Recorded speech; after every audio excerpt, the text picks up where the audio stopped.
Hello guys, welcome to my YouTube channel. तो आज हम डिस्कस करेंगे एडमंड स्पेंसर के बारे में। उन्होंने क्या मेजर वर्क्स लिखे हैं। वो पोएट थे, वो तो सबको पता है, बट उनके दूसरे ऑक्यूपेशन क्या थे, उनकी स्टाइल क्या रही है पोएम लिखने के लिए, और साथ ही वो कैसे पोएट थे, वो सभी के बारे में डिस्कशन करेंगे। तो उनका बॉर्न हुआ था 1552 में लंदन में, और डेथ हुई थी जनवरी 13 को 1599 में। उनके पेरेंट्स थे एलिजाबेथ और जॉन स्पेंसर। यहाँ रिचर्ड मलकस्तर का नाम नोट किया गया है। तो रिचर्ड मलकस्तर कौन थे? एक ऐसे टीचर थे जिन्होंने एडमंड स्पेंसर को ये सिखाया था कि सिर्फ अर्निंग काफ़ी नहीं है, बल्कि हमें ह्यूमन सर्विस यानी मानव सेवा भी करनी चाहिए, दूसरों को मदद करनी चाहिए। अब एडमंड स्पेंसर सिर्फ पोएट नहीं थे, बल्कि वो सोल्जर और पॉलिटिशियन भी थे। उनका एक्टिव पीरियड है लेट 16th सेंचुरी से लेकर अर्ली 17th सेंचुरी तक। फिर वो लेकिस्टर सिटी में आते हैं, जहाँ शेफर्स कैलेंडर लिखते हैं 1579 में। अब ये शेफर्स कैलेंडर में क्या है कि एक चरवाहा है, वो जनवरी फरवरी ऐसे सब अलग अलग मंथ में अपने जो पशु होते हैं, एनिमल्स होते हैं, उसे लेकर जाता है चराने के लिए। तो वहाँ उसे अलग अलग एक्सपीरियंस होते हैं। तो वही सब कहानी है पोयम की स्टाइल में। यहाँ बहुत लंबी पोयम है शेफर्स कैलेंडर। फिर फिलिप सिडनी के कांटेक्ट में आते हैं एडमंड स्पेंसर, और फेरी क्वीन है वो एलिजाबेथ के सामने प्रेजेंट करते हैं। फेरी क्वीन भी उनकी एक लंबी पोयम है।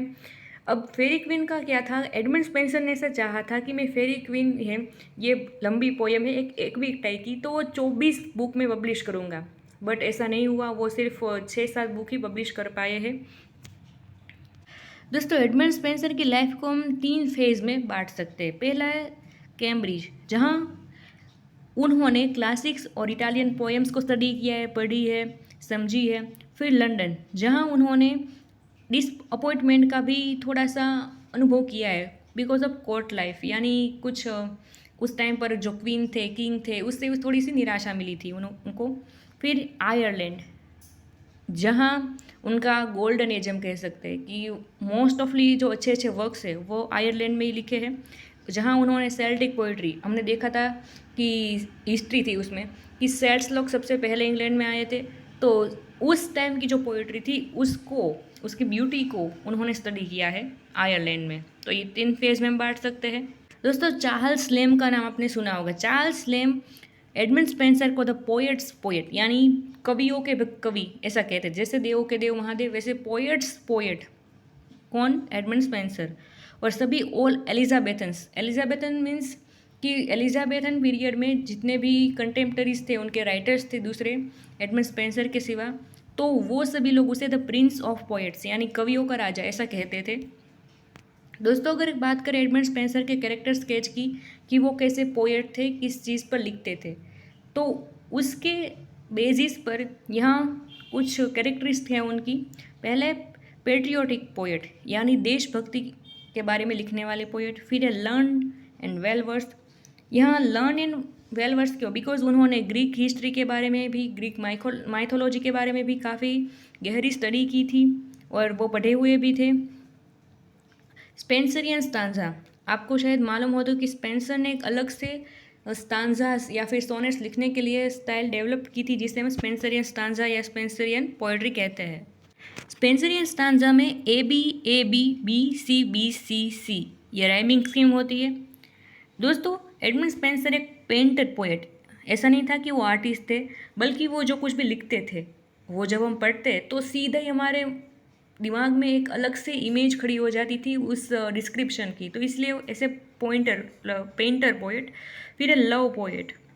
तो वो लव पोएट क्यों थे? बिकॉज उन्होंने जो सोनेट्स लिखी है उसमें भी लव की थीम देखने को मिलती है, जैसे एमोरेटी है। दोस्तों, रेनविक नाम के एक विद्वान थे, उन्होंने क्रिटिसाइज किया है एडमंड स्पेंसर को और कहा है he treated the English language as if it belong to him and not he to it. यानी कि एडमंड स्पेंसर की जो पोएट्री है उसे देखकर ऐसा लगता है कि एडमंड स्पेंसर है, उन्होंने इंग्लिश लैंग्वेज को डेवलप किया है, मानो कि इंग्लिश लैंग्वेज उन्होंने ही बनाई है। हकीकत में ऐसा नहीं था, बट ऐसी सिमिली दी गई है।